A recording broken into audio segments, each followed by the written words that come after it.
दलितों के खिलाफ अपराधों में ये सारी पार्टियां खिलाफ रहती हैं। यदि वोट की बात आती है तो ये हिंदू हैं, और वोट देने के बाद ये दलित और SC ST OBC हो जाते हैं। पहले ही कहा भी कि कानून व्यवस्था ज़्यादा बहुत अच्छी नहीं है। हमारे जब उनको सजा हुई थी तो वो भी rare of the rarest case था। हाई कोर्ट से उसको सजा हुई तो उसको इस तरीके से माफ़ कर देना अच्छी बात नहीं है।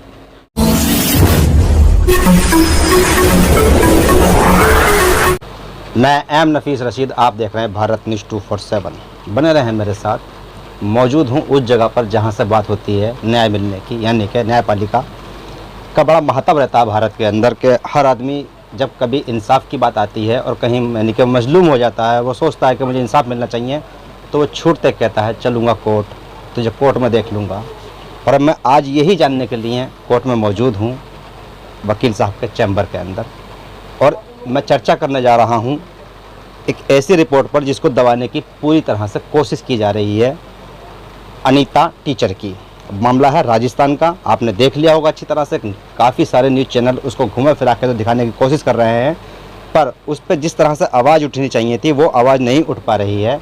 मेरे कुछ साथियों ने और हमारे कुछ सूत्रों ने हमें जो रिपोर्ट पेश की है वो ये निकल के आता है कि 10 लोग जो शामिल थे उनसे अनीता जो टीचर थी उनका पैसे का लेन देन था। पर सबसे बड़ा सवाल ये आता है कि चलिए पैसे का लेन देन तो होता ही रहता है, हर आदमी छोटा मोटा लेन देन करता ही है, पर क्या किसी की जान ले ली जाएगी? ऊपर से महिला जब DGP से लेकर SSP और SP तक शिकायत करे और थाने में बार बार चक्कर काटे, फिर उसको सुरक्षा क्यों नहीं दी गई? ये भी एक सवाल खड़ा होता है। इसी तरह पानी पीना मटके से क्या इतना बड़ा गुनाह है कि किसी को जान की कीमत देनी पड़ेगी? मेरे साथ जुड़े हैं एडवोकेट नेत्रपाल सिंह जी। सर, जानना चाह रहा हूं कि एक बच्चा मासूम जो कि 7 से 8 वर्ष का बच्चा था, क्या उसको पानी पीने की सज़ा इतनी बड़ी मिलेगी कि कोई उसकी हत्या कर देगा? इस पर आपका क्या कहना है? हिंदुस्तान में जाति व्यवस्था पर बड़ी बेतुकी बातें हो रही हैं। एक 13/8/2022 को इंद्र मेघवाल जालौर राजस्थान की जो घटना है वो बड़ी निंदनीय है। एक गुरु ने एक बच्चे को पानी के लिए मार डाला। दूसरी घटना अभी हाल में आई है 10/8/2022 को श्रीमती अनीता रैगर की, ये भी निंदनीय है। दोनों घटनाओं से ये पता चलता है कि राजस्थान की कानून व्यवस्था पूरी तरह से चरमरा गई है और दलितों के खिलाफ अपराध बढ़ते जा रहे हैं। पुलिस फेल है, प्रशासन फेल है, पूरे देश की कानून व्यवस्था चरमरा रही है। नेत्र जी, एक सवाल मेरा ये बनता है कि जिस तरह से मासूम की हत्या हुई उस पर सारे धार्मिक संगठन खामोश, सारे बड़े बड़े एक्टिविस्ट जो समाज के नेता होने का दम भरते हैं, कांग्रेस पार्टी खामोश, BJP खामोश, सारे धार्मिक संगठन खामोश। ऐसी क्या वजह थी ये सबने खामोशी निगाह अख्तियार कर ली? दलितों के खिलाफ अपराधों में ये सारी पार्टियां खिलाफ रहती हैं। कोई भी कानून व्यवस्था की बात नहीं करता, ना कोई मुद्दे को उठाता है। और वोट तो चाहिए जी, यदि वोट की बात आती है तो ये हिंदू हैं, और वोट देने के बाद ये दलित और SC ST OBC हो जाते हैं। अच्छा, और कावड़ में जब हम देखते हैं कि कावड़ यात्रा आती है या कोई उरस आता है, जुलूस निकलता है, ताजियों का जुलूस निकलता है, तो सबसे भी आगे यही होते हैं। जी, इनको इस्तेमाल नहीं का होगा। जी, इनको कोई भी सुविधाओं से वंचित रखा गया है। इनका अपमान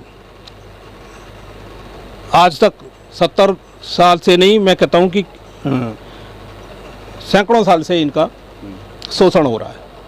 एक बात फिर भी सवाल सर ये है कि जब बाबा भीमराव अम्बेडकर ने समानता का अधिकार दिया और कहा जात पात को ख़त्म करो, इतने दिन हम आरक्षण देंगे सिर्फ इसलिए 10 साल का कि भाई जात पात और छुआछूत खत्म हो जाए, फिर ये वो कौन लोग हैं जो छुआछूत को ख़त्म नहीं होने दे रहे हैं? सर, संविधान को लीडरों ने पूरी तरह से लागू नहीं किया है।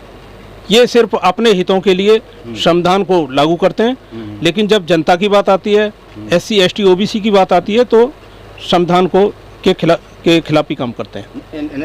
नेत्र जी, आपने जो इसमें जिक्र किया है कि भाई मैं भी कर रहा हूँ, अनीता का टीचर है, 10 लोगों से उनका लेन देन था पैसे का। सवाल ये आता है कि वो सुरक्षा की बात कर रही थी, सुरक्षा मांग रही थी, और जब वीडियो वायरल होता तब हम लोगों को क्या सभी को पता पड़ता है। अब सवाल खड़ा हो रहा है कि एक महिला को पुलिस सुरक्षा नहीं दे पाई, इस पर क्या कहना है आपका? मुझे जानकारी मिली है कि महिला ने कई शिकायतें कर रखी थी, लेकिन उसकी किसी भी कानूनी कार्रवाई पे किसी कंप्लेंट पे कोई कार्रवाई न होना दर्शाता है कि राजस्थान पुलिस की कानून व्यवस्था पूरी तरह से फेल है। इस पर सवाल, सरकार पर सवाल आपका क्या होता है? नहीं, सरकार सारी एक है, सब यही काम करती हैं। कोई भी सरकार दलितों के खिलाफ आरोप में आगे नहीं आती है।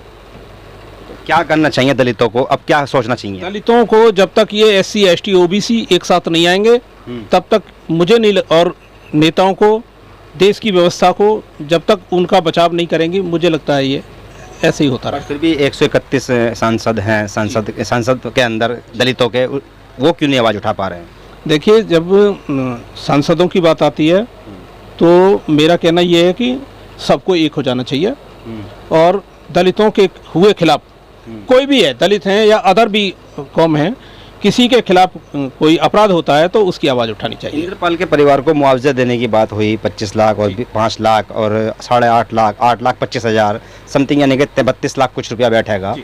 क्या इस पैसे से परिवार का भला हो सकता है या ये एक आखिरी हथियार है सरकार के और सत्ता और नेताओं के पास कि मुआवजा दे दो और छुट्टी पालो? मुआवजा देना अलग बात है, लेकिन इस पर कानूनी, सख्त से सख्त कानूनी भी कार्रवाई होनी चाहिए और दोनों ही केस रेयर ऑफ अरेस्ट में आने चाहिए। अच्छा। और इन दोनों को फांसी की सज़ा कम से कम होनी चाहिए। वैसे कानून क्या कहता है?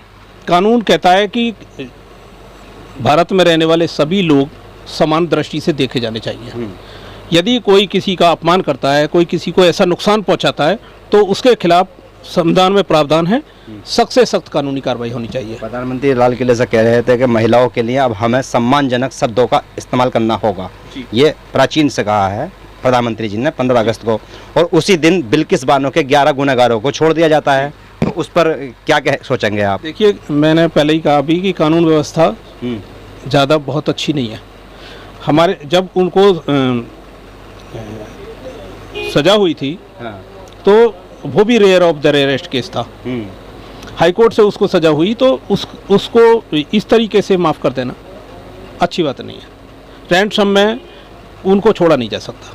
देखिए, साफ गोई के साथ में एक कानून के जानकार ने साफ साफ कह दिया कि भाई ये केस ऐसे नहीं है जिनमें इनको माफ़ किया जाए या छोड़ा जाए, और जिस तरह से धर्म की व्यवस्था को बनाकर, ना कि कानून की व्यवस्था या प्रशासनिक राज की व्यवस्था जो होनी चाहिए थी वो ना होकर सिर्फ और सिर्फ धार्मिक व्यवस्था हो रही है और धार्मिक व्यवस्था का राज कायम करने की कोशिश की जा रही है। और मैं तो इसमें यही कहूँगा कि इसको ये ना कहा जाए कि हिंदू धर्म की व्यवस्था की बात हो रही है या मुस्लिम धर्म की व्यवस्था की बात हो रही है। अगर कोई से भी धर्म की व्यवस्था की बात होगी और उसके ज़रिए कानून को कुचला जाएगा तो खैर किसी की नहीं रहेगी।